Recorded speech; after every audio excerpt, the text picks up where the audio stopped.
Hi there Libra, thank you for joining me for your weekly forecast for week commencing the 21st of July.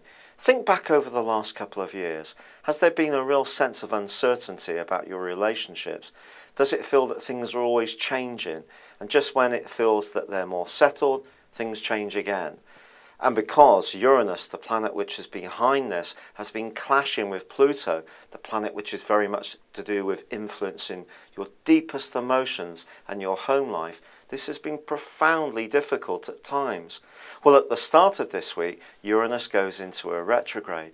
Now, this actually can soften its influence in a way, but it certainly, if you're in an existing relationship, will give you a lot of food for thought over the next 5 months about how much time you get for yourself and how much time you're giving to others. And if something is out of balance and you're not giving yourself enough space to breathe, then this is a reminder that that would be a smart thing to do.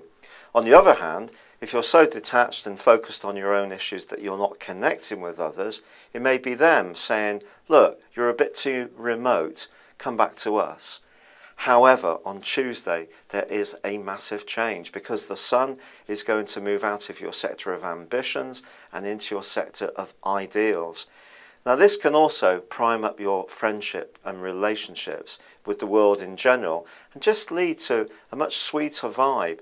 Unfortunately, it may not seem like it in the first 3 days of this week because Mercury and Pluto are in something of an argument, one which could see you still struggling to balance not just your relationships, but the time you spend at home or on your own emotional needs, and the time you spend fulfilling demands in a professional or worldly context.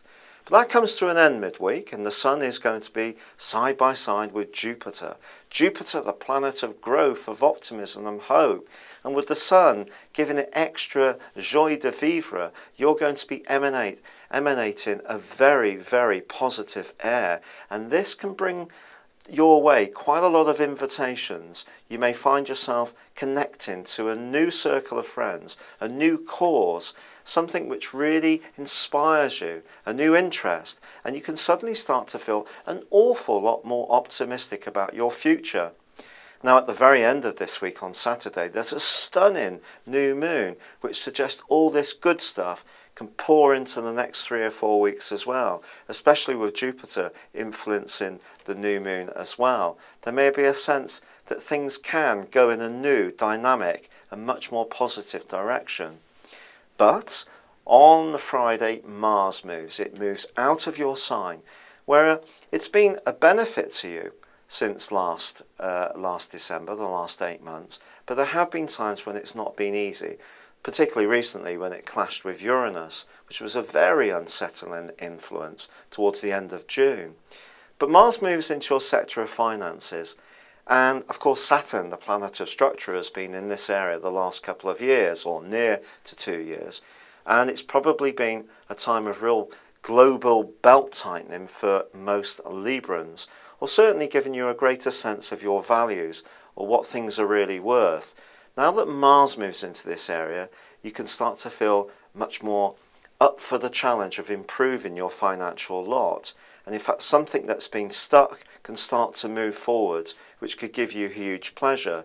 But if it does, the angle that Mars forges with this new moon suggests you shouldn't be too quick to go and celebrate any increases in revenue, because if you do splash money around indiscriminately, or you go for something that's a bit too high risk, or a friend tries to enthuse you about a get-rich-quick scheme, I would try to resist this.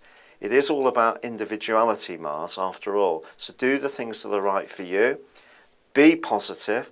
Your financial position can improve, but at the same time, the lessons that you've been learning from Saturn over the last couple of years still need to be held strongly, and that is that a certain amount of caution and care with your resources does continue to be very important. Thank you for joining me. It's been a pleasure being with you. Good luck, and goodbye for now.